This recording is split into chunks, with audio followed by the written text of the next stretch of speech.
ഞാൻ പറയുന്നതൊന്ന് കേൾക്ക് മനു ആദ്യം. ഞാൻ മനഃപൂർവ്വം ചെയ്തതാണെന്നാണോ നീ പറഞ്ഞു വരുന്നത്? അർജുൻ ദേഷ്യത്തോടെയാണ് മുന്നിലിരിക്കുന്നവരെ നോക്കിയത്. നീ കൂടുതലൊന്നും പറയേണ്ട അർജുൻ. നിന്നോട് ഞാൻ എത്ര പ്രാവശ്യം പറഞ്ഞു ഇന്ന് ക്ലാസ്സിൽ കയറണ്ടാന്ന്?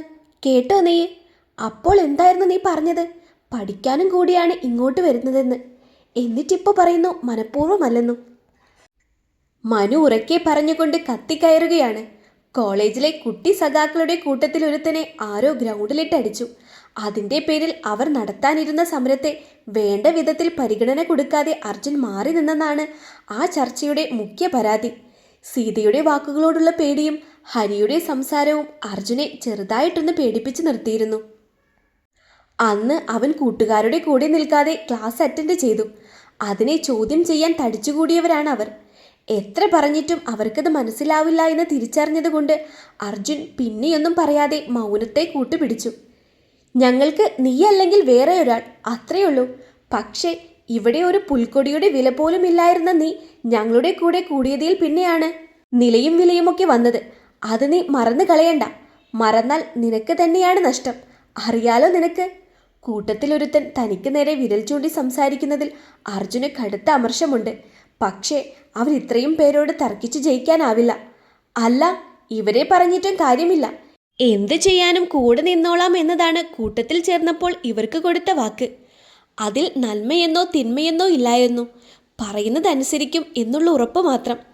അർജുന് ഓർക്കുമ്പോൾ തന്നെ ദേഷ്യം വരുന്നുണ്ട്.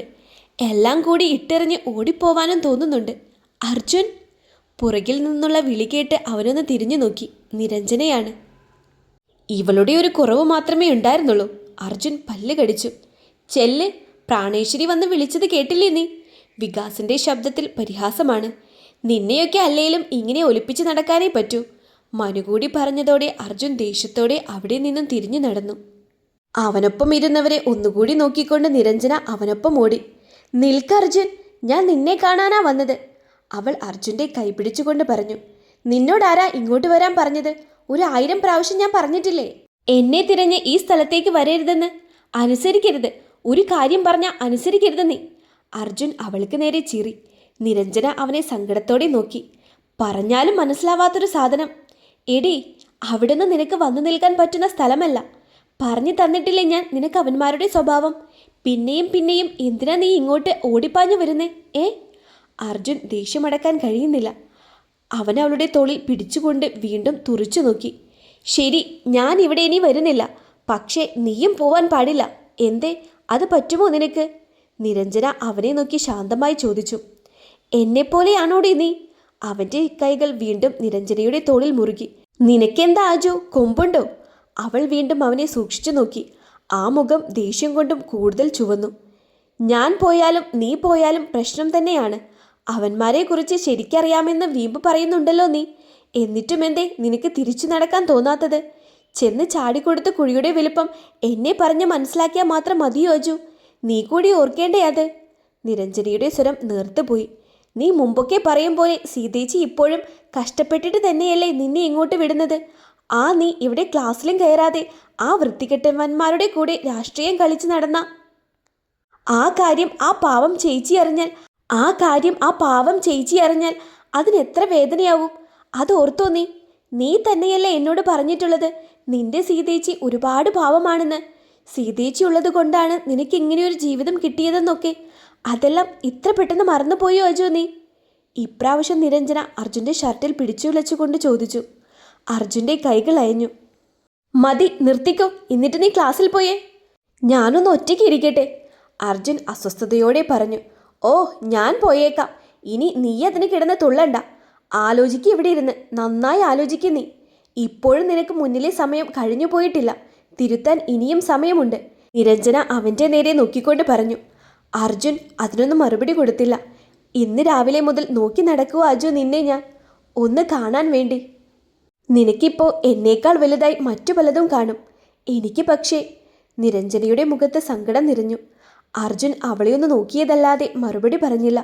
പറയാനൊന്നുമുണ്ടായിരുന്നില്ല എന്നതാണ് സത്യം. 1 വർഷം നിരന്തരം അവൾക്ക് പിറകെ നടന്ന് കഷ്ടപ്പെട്ട് നേടിയെടുത്ത ആ പ്രണയത്തെ പോലും തനിക്കിന്ന് ഓർമ്മയില്ലാതായി പോയോ? അവൻ സ്വയം ചോദിച്ചു. പരാതി പറഞ്ഞതൊന്നുമല്ല അജു. ഞാനെൻ്റെ സങ്കടമാണ് പറഞ്ഞത്. ഇങ്ങനെയാണ് പോക്കെങ്കിൽ പറഞ്ഞതാണ് ഞാൻ നിന്നോട് പലവട്ടം. എനിക്കിത് മുന്നോട്ട് കൊണ്ടുപോകാൻ നല്ല ബുദ്ധിമുട്ടാണെന്ന്. മറ്റൊന്നും കൊണ്ടല്ല. നിന്റെ പോക്ക് നാശത്തിലേക്കാണ്. അറിഞ്ഞുകൊണ്ട് നീ അങ്ങോട്ട് നടന്നു കയറുകയാണ്. അതിലെനിക്ക് നിന്റെ കൂടെ നിൽക്കാൻ കഴിയില്ല. നിരഞ്ജന ഗൗരവത്തിൽ തന്നെ പറഞ്ഞു. അർജുൻ അവളെ തുറിച്ചു നോക്കി. നിന്റെ നോട്ടത്തിലൊന്നും ഞാൻ പേടിക്കൂല അജു. ഇപ്പോൾ തന്നെ ഈ ആഹ്വാനം ചെയ്ത സമരത്തിൻ്റെ പിന്നിലെ യഥാർത്ഥ കാരണം അറിയോ നിനക്ക്? നിരഞ്ജന അവനെ നോക്കി. ഇല്ല. അവൻ്റെ മറുപടിയിൽ നിരഞ്ജനയുടെ മുഖത്ത് പുച്ഛം നിറഞ്ഞു. അറിയില്ല നിനക്കൊന്നും. ഒന്നും അറിയില്ല. കൂട്ടത്തിലൊരുത്തിന് അടികിട്ടിയെന്നേ നിനക്കറിയൂ. അതെന്തിനാണെന്നുള്ള അന്വേഷണം പോലും നടത്താതെ അതിനെതിരെ സമരം ചെയ്യാൻ കുറേ വിഡ്ഢികളും. നിരഞ്ജന വളരെ കാര്യമായി തന്നെ അവനെ കളിയാക്കി. നിന്നിളിക്കാതെ കാര്യം പറയടി. അർജുൻ അവളെ നോക്കി കണ്ണുരുട്ടി. ഓ, ഇപ്പോൾ എന്താ അവൻ്റെ ഒരു ശുഷ്കാന്തി? നിന്റെ ഗ്യാങ്ങിലുള്ള ആ പരട്ടയുണ്ടല്ലോ, റെജി മാത്യു. അവനത് ചോദിച്ചു വാങ്ങിയതാണ് ഷാനിയുടെ കയ്യിൽ നിന്നും. കുറച്ച് ദിവസമായിരുന്നു അവനൊരു ചൊറിച്ചിൽ തുടങ്ങിയിട്ട്. ഗ്രൗണ്ടിൽ വെച്ച് ഷാനിയോട് മോശമായി പെരുമാറിയതും പോരാഞ്ഞിട്ട് വീട്ടിലിരിക്കുന്ന അവളുടെ അച്ഛനെ കൂടി വിളിച്ചു. ഹീറോയിസം കാണിക്കാൻ ചെന്നവനെ അച്ഛനെ സ്നേഹിക്കുന്ന മക്കളങ്ങ് എടുത്തിട്ട് പെരുമാറി. നിരഞ്ജന പറഞ്ഞപ്പോൾ അർജുൻ മുഖം ചുളിച്ചു. ഇത്രയും വലിയൊരു പ്രശ്നം ഇതിൻ്റെ പുറകിലുണ്ടായിരുന്നോ? അതാരും പറഞ്ഞില്ലല്ലോ. നെറ്റി ചുളിക്കണ്ട.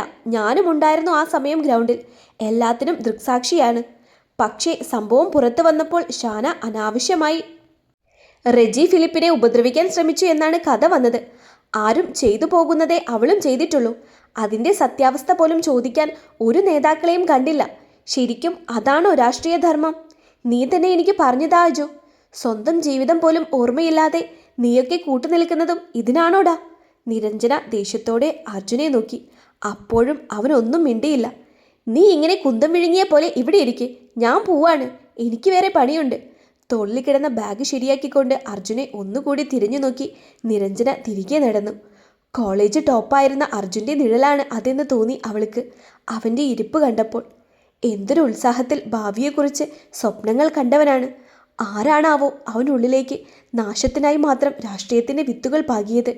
ഇന്നാ വിത്തുകളെല്ലാം മുളച്ചു പൊന്തി അവന് തന്നെ താങ്ങാവുന്നതിലും അപ്പുറമായിരിക്കുന്നു. ഈ പറഞ്ഞതൊന്നും തന്നെ അവനെ പിന്തിരിപ്പിക്കാൻ മതിയാവുന്ന വാക്കുകളായിട്ടല്ല. അവൻ്റെ കാര്യത്തിൽ ഇനിയും എന്താണ് ചെയ്യേണ്ടതെന്ന് അപ്പോഴും അവൾക്കറിയില്ലായിരുന്നു. പാർവതിയെ തുറിച്ചു നോക്കി കിടന്നു എന്നല്ലാതെ കല്യാണിയമ്മ ഒന്നും പറയുന്നില്ല. അവള് യന്ത്രമൊന്നുമല്ലല്ലോ അമ്മാമ്മേ. അവൾക്കും നോവുന്നുണ്ട്. ഇവിടെ കിടന്ന് ഓരോന്ന് വിളിച്ചു പറയാൻ നിങ്ങൾക്ക് കഴിയുന്നത് അവൾ കൊണ്ടുവരുന്നത് കുഴച്ചുരുട്ടി തിന്നിട്ടില്ലേ? ആ നന്ദി കാണിച്ചില്ലേലും വേണ്ടില്ല, ഇത്തിരിയെങ്കിലും കരുണ കാണിച്ചൂടെ ആ പെണ്ണിനോട്? പാർവതിക്ക് ദേഷ്യവും സങ്കടവും ഒരുപോലെ തോന്നി. എന്തിനാണ് നിങ്ങൾക്ക് അവളോട് ഇത്രയും ദേഷ്യം? ആർക്കും തട്ടിക്കളിക്കാൻ കൊടുക്കാതെ നിങ്ങളെ അവൾ ഏറ്റെടുത്ത് കൊണ്ടുവന്നതാണോ സീത ചെയ്ത തെറ്റ്? ദയവ് ചെയ്ത് അവളെ കാണുമ്പോൾ നിങ്ങളുടെ ചൊറിയുന്ന സ്വഭാവം ഒന്ന് അടക്കി വെക്കണം. പറയാനുള്ളത് മുഴുവൻ നിങ്ങൾ എന്നോട് പറഞ്ഞോളൂ. ഒരു പരാതിയും പറയാതെ ഞാൻ കേട്ടോളാം. ആ പെണ്ണൊന്നിത്തിരി ശ്വാസം വിട്ടോട്ടെ. പാർവതിയുടെ സ്വരം കടുത്തുപോയി. ഒരക്ഷരം മിണ്ടാതെ ചുവരിലേക്ക് നോക്കിക്കിടക്കുന്ന കല്യാണി അമ്മയെ ഒന്നുകൂടി നോക്കിക്കൊണ്ട് പാർവതി മുറിവിട്ടു പോയി.